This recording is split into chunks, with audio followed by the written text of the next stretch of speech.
കലിപ്പൻ ചെക്കനും മൊഞ്ചത്തി പെണ്ണും. രചന റുക്സാന ഷഫീഖ്. അവതരണം ഷാഹുൽ മലയിൽ. എഡിറ്റിംഗ് ഷെരീച്ച് പൂനൂർ. നിർമ്മാണം PNR ക്രിയേഷൻസ്. പക്ഷേ കാരണം അതായിരുന്നില്ല എന്നത് കൂട്ടത്തിൽ ഒരാൾക്ക് മാത്രമേ അറിയത്തുള്ളൂ. അഹാന. അവൾക്ക് മാത്രം. അഹമ്മദേ, നമുക്ക് കുട്ടികളുടെ താല്പര്യം കൂടി ഒന്ന് കണക്കിലെടുക്കണ്ടേ എന്നും പറഞ്ഞ് കബീർക്ക് റിജാദിന്റെ കൈപ്പിടിച്ച് അഹാനയോടൊപ്പം ചേർത്ത് നിർത്തി. ഉപ്പ, അത് ഇങ്ങനെ പെട്ടെന്നൊക്കെ പറഞ്ഞാ വേണ്ട ഉപ്പ, ഇത് ശരിയാവത്തില്ല. റിജാദ് കഴിയും വിധം ഇതിൽ നിന്ന് ഒഴിഞ്ഞു മാറാൻ ശ്രമിച്ചു. പക്ഷേ ഉമ്മയും ഉപ്പയും കൂടി അവനെ ഇമോഷണൽ ബ്ലാക്ക്മെയിൽ ചെയ്യാൻ തുടങ്ങിയതോടെ അവന് മറുത്തൊന്നും പറയാനാവാതെ നിസ്സഹായതയോടെ അവളെ നോക്കി. മോളുടെ ഈ ഉമ്മി പപ്പ എന്ന വിളി ഞങ്ങൾക്ക് മരണം വരെ കേട്ടുകൊണ്ടിരിക്കണം. അത് ദൂരെ എവിടെ നിന്നുകൊണ്ടൊന്നും ആവരുത്. ഞങ്ങളുടെ അടുത്ത് തന്നെ ഞങ്ങളുടെ ഒപ്പം മോൾ എപ്പോഴും വേണം. ഈ പപ്പയുടെ അതിയായ ആഗ്രഹമാണത് എന്ന് പറഞ്ഞ് കബീർക്ക് അവളുടെ തലയിൽ തലോടിക്കൊണ്ട് ഇതിൽ അവളുടെ അഭിപ്രായം എന്താണെന്ന രീതിയിൽ അവൾ നോക്കി. എനിക്ക് റിജാദക്ക് അങ്ങനെയൊന്നും കാണാൻ, എനിക്ക് എൻ്റെ ഇക്കയെ പോലെയാണ് റിജാദക്ക. അപ്പോഴേക്ക് അവളുടെ കണ്ണുകളൊക്കെ നിറഞ്ഞു. എൻ്റെ മോളെന്തിനാ കരയുന്നത്? ഈ ഉമ്മയും നിന്റെ പപ്പയൊക്കെ എപ്പോഴും മോളുടെ കൂടെ തന്നെ ഉണ്ടാവും. മോളുടെ ഒരു ആഗ്രഹത്തിനും ഞങ്ങൾ ആരും എതിരി പറയില്ല. എൻ്റെ റിജുമോന് മോളേക്കാൾ നല്ലൊരു പെണ്ണിനെ ഇനി ഈ ലോകത്ത് എവിടെ തെരഞ്ഞാലും കിട്ടില്ല. ഞങ്ങൾ പൊന്നുപോലെ നോക്കിക്കൊള്ളാം മോളെ. അവരൊക്കെ പലതും പറഞ്ഞ് അവളെ കൊണ്ട് കൺവിൻസ് ചെയ്യാൻ ശ്രമിച്ചു. ഈ ഒരു തീരുമാനത്തിൽ 3 പേരൊഴികെ ബാക്കിയുള്ള എല്ലാവരും അത്രയും സന്തോഷത്തിലായിരുന്നു. ഒടുക്കെ എല്ലാവരും എല്ലാം തീരുമാനിച്ചുറപ്പിച്ച പോലെ കാര്യങ്ങൾ നീങ്ങി. മാജി നിലത്തൊന്നും അല്ലായിരുന്നു. അവളെ കെട്ടിപ്പിടിച്ച് മാജി തന്റെ സന്തോഷം പങ്കുവെച്ചു. പക്ഷേ അവളുടെ ഉള്ളം നീർന്ന് മാത്രം ആരും കണ്ടില്ല. പുറത്തേക്ക് ഇറങ്ങിപ്പോയ ആബിദിനോർത്ത് അവൾക്ക് വല്ലാതെ വേവലാതിയായിരുന്നു. വീട്ടിൽ നിന്നിറങ്ങി ലക്ഷ്യമില്ലാതെ ആബിദിന്റെ കാർ റോഡിലൂടെ നീങ്ങിക്കൊണ്ടിരുന്നു. മനസ്സിലെ വിഷമങ്ങൾ മുഴുവൻ ആക്സിലേറ്ററിൽ ആഞ്ചവിട്ടിക്കൊണ്ട് അവൻ തീർത്തു. അവളോടൊന്ന് മനസ്സോർന്ന് സംസാരിക്കാൻ പറ്റാത്ത നിമിഷങ്ങളെയോർത്ത് അവൻ സ്വയം ശപിച്ചുകൊണ്ടിരുന്നു. കാർ ഒരു ഒഴിഞ്ഞ റോഡ് സൈഡിലേക്ക് ഒതുക്കി വെച്ച് സ്റ്റെയറിംഗിൽ തലയച്ച് ഒരു നിമിഷം അവനവിടെ കിടന്നു. മനസ്സ് എന്നിട്ടും ശാന്തമാവത്തെ കണ്ട് പെട്ടെന്ന് തന്നെ ഡോർ തുറന്ന് അത് വലിച്ചടച്ച് കാറിന് മുമ്പിലായി നിലത്ത് മുട്ടുകുത്തിയിരുന്നു. സങ്കടം ഒടുങ്ങുന്നവരെ ഒന്ന് അലറി വിളിച്ച് മുഖം പൊത്തി ആവോളം കരഞ്ഞു. തിരിച്ചുപോയി അവൾ എന്റേതാണെന്ന് വിളിച്ചു പോവാൻ മനസ്സ് ആവർത്തിച്ചുകൊണ്ടേയിരിക്കുന്നുണ്ടായിരുന്നു. കുറച്ച് സമയം അങ്ങനെ തന്നെ ഇരുന്നുകൊണ്ട് അവനെന്തോ മനസ്സിൽ ഉറപ്പിച്ച് എഴുന്നേറ്റു. കാറിന്റെ ഡോർ തുറന്നു. സ്റ്റാർട്ട് ചെയ്തു. മനസ്സിൽ കടന്നു വന്ന ചിന്തകൾ പലതും കാരണം കാറ് മുന്നോട്ടെടുക്കാൻ അവന് കഴിഞ്ഞില്ല.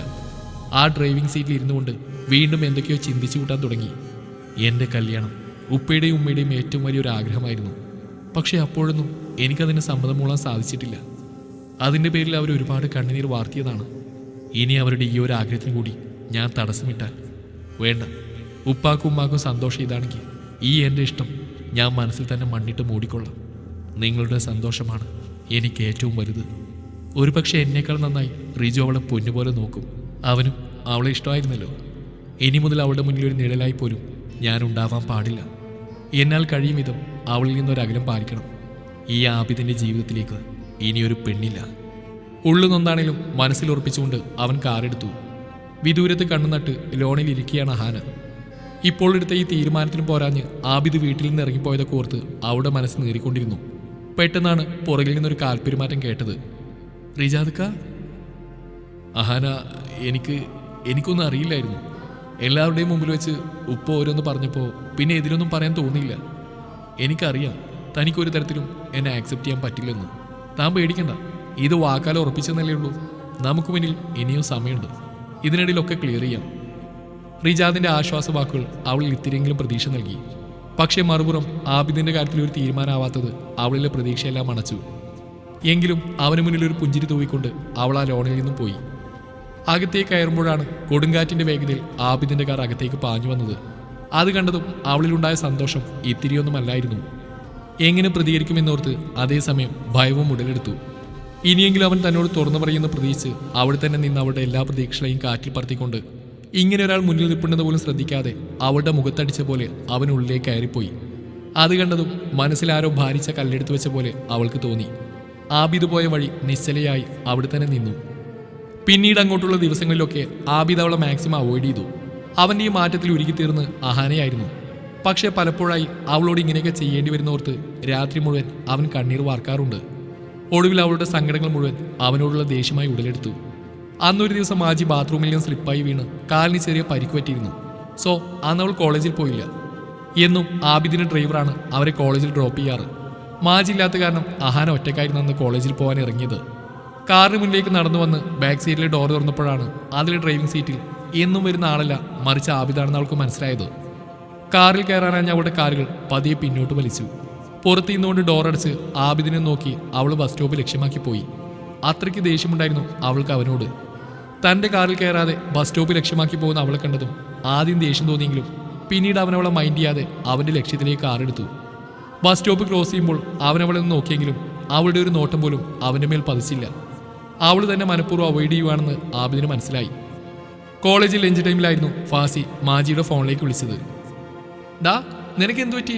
എന്തിന്ന് വരായിന്നേ? ഒന്നുമില്ലടി, അത് ബാത്റൂമിൽ നിന്ന് സ്ലിപ്പായി വീണു. കാല് ചെറുതായിട്ടൊന്ന് ഒടിഞ്ഞു. നിന്റെ ആഹാനയുടെയും കാല് ഒരേ സമയത്താണ് ഒടിഞ്ഞത്. അല്ല, രണ്ടാളും ഒരുമിച്ച് ലീവ് എടുത്തോണ്ട് ചോദിച്ചതാ. ഒരുമിച്ചോ? ഒന്ന് പോടി, അവളിന്ന് കോളേജിൽ പോയിരുന്നല്ലോ. ആ, എന്നാ പിന്നെ അവൾ വല്ല ആവി പറന്നു പോയി കാണും. ഛേ, അവളിന്ന് ലീവാടി, ഫാസി പറഞ്ഞു. നീ അവളെ വിളിച്ചു നോക്കിയിരുന്നോ?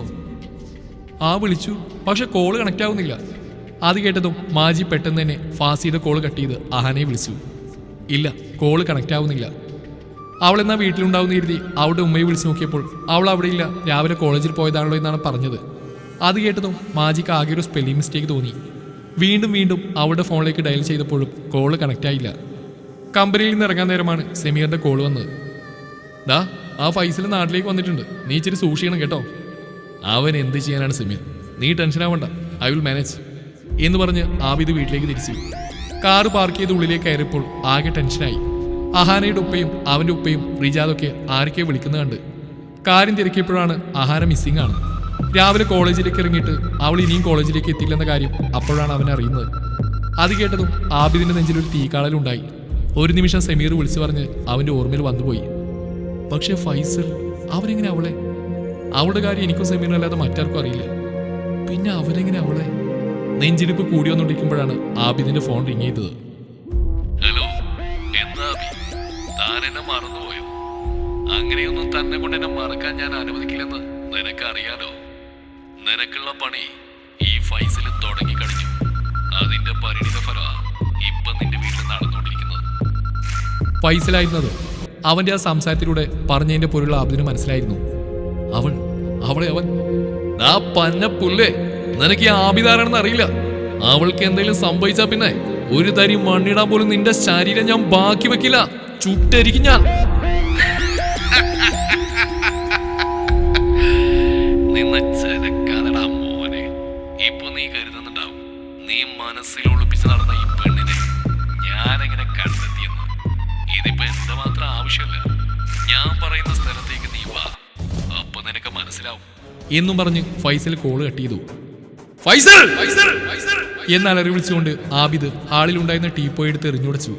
അവന്റെ ഞരമ്പുകൾ മുഴുവൻ വലിഞ്ഞു മുറുകി. കണ്ടു നിൽക്കുന്നവർ കാര്യമെന്താണെന്നറിയാൻ അവന്റെ അടുത്തിയെന്നതും എല്ലാവരെയും തട്ടിമാറ്റിക്കൊണ്ട് ആബിദ് മിന്നൽ വേഗത്തിൽ പുറത്തേക്ക് പോയി കാറെടുത്തു. കബീർ കെ, അഹമ്മദ് കെ, റിജാദൊക്കെ കാര്യമറിയാതെ അവന്റെ പിറകെ ഓടി. ഒരുപാട് വിളിച്ചെങ്കിലും അപ്പോഴേക്കും അവന്റെ കാർ ഗേറ്റ് കടന്നു പോയിരുന്നു. കബീറെ, എന്റെ മോള്, ഓൾക്ക് എന്തെങ്കിലും സംഭവിച്ച ഈ ഞാൻ പിന്നെ... അഹമ്മദിനെ എന്തു പറഞ്ഞ് സമാധാനിപ്പിക്കുമെന്ന് കബീറിന് അറിയില്ലായിരുന്നു. കാരണം അതേ അവസ്ഥയിൽ തന്നെയായിരുന്നു അവരും ഉണ്ടായത്. അഹാനയുടെ ഉമ്മയാണെങ്കിൽ റൂമിൽ നിന്ന് ഒരേ കരച്ചിലാണ്. ആബിദ് പോയ പുറകെ റിജാദും വെച്ച് പിടിച്ചു. ആ നേരം കൊണ്ട് കബീർ കെയും അഹമ്മദ് കെയും അഹാനയ്ക്ക് വേണ്ടിയുള്ള അന്വേഷണം നടത്തിക്കൊണ്ടിരുന്നു. നഗരത്തിലെ കുറച്ച് ഉള്ളിലായുള്ള ഇടിഞ്ഞു വീഴാറായ ഒരു ഗോഡൌണിന് മുന്നിൽ ആബിദിന്റെ കാർ ഇരച്ചു കയറി. ഒട്ടും താമസിക്കാതെ അവൻ അതിൽ നിന്നിറങ്ങി ഉള്ളിലേക്ക് കയറി. താൻ എന്താണോ ഇത്രയും കാലം ഭയന്നത്, അതിപ്പോൾ സംഭവിച്ചിരിക്കുന്നു. പക്ഷെ അവനെങ്ങനെ അവളെ? പലതും മനസ്സിൽ ചിന്തിച്ചുകൊണ്ട് അവളെ ഒന്നിനും വിട്ടുകൊടുക്കില്ലെന്ന വാശിയിൽ ആ ഗോഡൌൺ മുഴുവൻ അരിച്ചു പെറുക്കാൻ തുടങ്ങി. ഇരുട്ടിന്റെ മറവിൽ നിന്നും ഒരു രൂപം പതിയെ അവന്റെ നേരെ നടന്നു വരുന്നുണ്ട്. ഒരു നിമിഷം അവിടെ തന്നെ നിന്നു. ആ രൂപം കണ്ടതും ആബിദിന്റെ ശരീരമായ ചുട്ടുവെള്ളം തുടങ്ങി. ഫൈസൽ, എന്തൊക്കെയാ ആബി, നീ എന്താ കരുതിയിരിക്കുന്നത്? നീ കാരണം എന്റെ കമ്പനിക്കുണ്ടാകാൻ പോകുന്ന നഷ്ടം, അതിന്റെ വില എന്താണെന്ന് ഞാൻ നിനക്ക് പറഞ്ഞു തരണോ? പലവട്ടം ഞാൻ നിനക്ക് വാണിംഗ് തന്നതാ. ഇനി ഏതായാലും എന്റെ ഉപ്പയോട് നീ ചെയ്ത കടുങ്കൈക്ക് പകരം ചോദിക്കാൻ എനിക്ക് നല്ല അവസരം ഒത്തു വന്നു.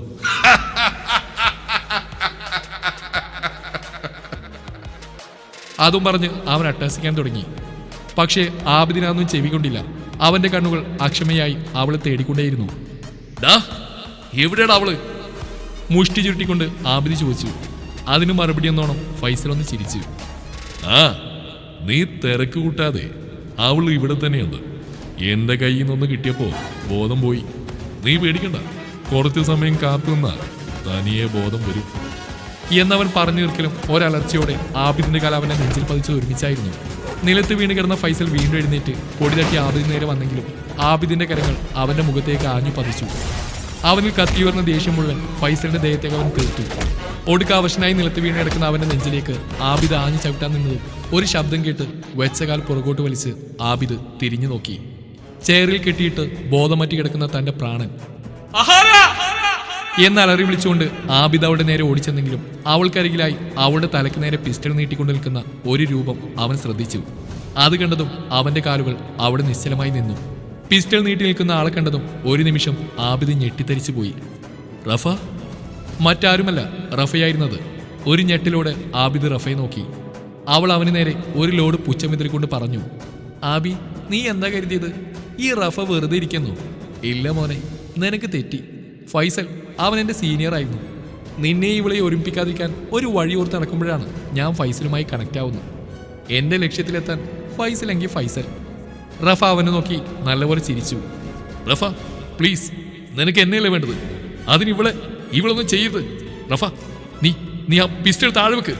റഫ പ്ലീസ്, അവളൊന്നും ചെയ്യരുത്. ചെയറിൽ അബോധാവസ്ഥയിൽ നിന്ന് അഹാനക്ക് പതിയെ ബോധം വന്ന് തുടങ്ങിയിരുന്നു. അവിടെ ആ അവസ്ഥയിൽ ആബിദാകെ തളരുന്ന പോലെ തോന്നി. അവൻ റഫയോട് ഒരുപാട് കെഞ്ചി പറഞ്ഞു പിസ്റ്റൾ താഴെ വെക്കാൻ. അപ്പോഴേക്കും നിലത്തേർന്ന ഫൈസൽ എഴുന്നേറ്റ് അവന് നേരെ വന്നു. കഴിഞ്ഞില്ല ആബിദ്, നീ ടെൻഷനാവില്ലേ? അവള് ഞങ്ങളൊന്നും ചെയ്യില്ല. കാരണം ഇവളെ ജീവനോടെ വേണ്ട ഒരു വ്യക്തിയുണ്ട്. ഇവളെ ചെയ്യേണ്ടതൊക്കെ ആ വ്യക്തി ചെയ്തോളൂ. ഫൈസൽ പറഞ്ഞതിന്റെ അർത്ഥം മനസ്സിലാവാതെ ആബിദ് നിസ്സഹായനായി അവനെ നോക്കി. ഇങ്ങോട്ടല്ല ആബിദ്, ദേ അങ്ങോട്ട് നോക്ക്. ഫൈസൽ പറഞ്ഞ വശത്തേക്ക് ആബിദ് തിരിഞ്ഞതും ആബിദിന്റെ നെഞ്ചിൽ ഇടിവിട്ട് പോലെ ഒരു ചവിട്ട് കിട്ടി. അവൻ നിലത്തേക്ക് വീണു. അഹാനക്ക് പതിയെ ബോധം തിരിച്ചു വന്നപ്പോൾ തന്റെ മുന്നിലായി വീണെടുക്കുന്ന ആബിദിനെയാണ് കണ്ടത്. അവൾ ആബിക്ക എന്ന് അലറി വിളിച്ചുകൊണ്ട് കരയാൻ തുടങ്ങി. അവളുടെ ആ ഒരു വിളി കേട്ടതും ആബിദ് നിലത്തുനിന്ന് എഴുന്നേറ്റ് അവളുടെ നേരെ പോകാൻ തുനിഞ്ഞെങ്കിലും റഫ പിസ്റ്റൾ കാട്ടി അതിന് തടഞ്ഞു. പരസ്പരം നിസ്സഹായതയോടെ ആബിദും അഹാനയെ നോക്കി നിന്നു. തന്നെ ചവിട്ടി നിലത്തിട്ടവൻ ആരെ നോക്കാനായി ആബിദ് തിരിഞ്ഞു നിന്നു. ഒരു നിമിഷം അഹാനയും ആബിദും ഒരുപോലെ ഞെട്ടി. ഫയാസ്, നമുക്ക് കുറച്ച് കണക്ക് തീർക്കാനില്ലേ സാർ? ഇപ്പോൾ അതിന് മിണ്ടാതെ നിന്നെന്നാ ഈ ഇരിക്കുന്നവള് ജീവനോടെ ഉണ്ടാവും. അല്ലെങ്കിൽ അറിയാലോ, ഒരുപാട് പിറകെ നടന്നിട്ട് കിട്ടാത്ത കനിയ ഈ ഇരിക്കുന്നത്. പക്ഷെ ഇപ്പൊ ഇവളോട് എനിക്ക് സ്നേഹമല്ല, മറിച്ച് വാശിയാ. ഇനി ഇവള് ചത്താലും എനിക്കൊരു കുഴപ്പമില്ല. സാറൊന്നും മിണ്ടാതെ നിന്നാ നമുക്ക് ആ കണക്കൊന്ന് തീർക്കാം. ഞാൻ എത്ര തന്നെ അടിച്ചിട്ടാലും തിരിച്ചു തൻ്റെ ഒരു കൈ പോലും എൻ്റെ നേർക്ക് ഉയരാൻ പാടില്ല. അവൾക്ക് വേണ്ടി സ്വന്തം ജീവൻ പോലും നൽകാൻ തയ്യാറായ ആബിദ് അതിന് സമ്മതിച്ചു. പക്ഷേ അഹാന, വേണ്ട ആബിക്ക, അവരെന്നെ എന്തും ചെയ്തോട്ടെ, ആബിക്ക അതിന് സമ്മതിക്കരുതെന്നൊക്കെ വിളിച്ച് കരയുന്നുണ്ടായിരുന്നു. ഒരു നിമിഷം അവൾ നോക്കി ആബിദ് കണ്ണുകൾ നിറച്ചു. പുറകിൽ നിന്നും വന്ന ഫയാസിന്റെ അടി ആബിദ് നിലത്തേക്ക് വീണു. തലങ്ങും വിലങ്ങുമായി ആബിദിനെ അവൻ ചവിട്ടി മെതിക്കാൻ തുടങ്ങി. അവൾക്ക് വേണ്ടി മറുത്തൊന്നും ചെയ്യാൻ നിൽക്കാതെ എല്ലാം അവൻ സഹിച്ചു. തന്റെ കൺമുമ്പിലിട്ട് തന്റെ പ്രാണനെ ചവിട്ടി മെതിക്കുന്ന കണ്ടു നിൽക്കാൻ കഴിയാതെ അവൾ അലറി വിളിക്കുന്നുണ്ടായിരുന്നു. കയ്യിൽ കെട്ടി കെട്ടഴിക്കാൻ അവൾ പരമാവധി ശ്രമിച്ചു. ഇതിനിടയിൽ റഫയും അവളുടെ ഇരുകവളിലും മാറി മാറി അടിച്ചു. ചോരയിൽ കുടിച്ചു കിടക്കുന്ന ആബിദ് ഒരു മിന്നായം പോലെ അവളുടെ ദേഹത്ത് റഫയുടെ കരങ്ങൾ പതിയുന്നു കണ്ടു.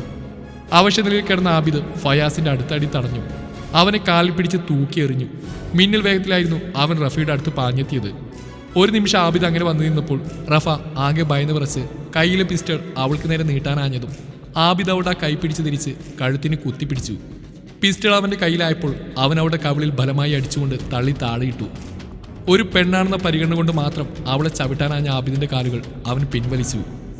ആബിക്ക എന്ന് വിളിച്ച് അഹാന കരയാൻ തുടങ്ങി.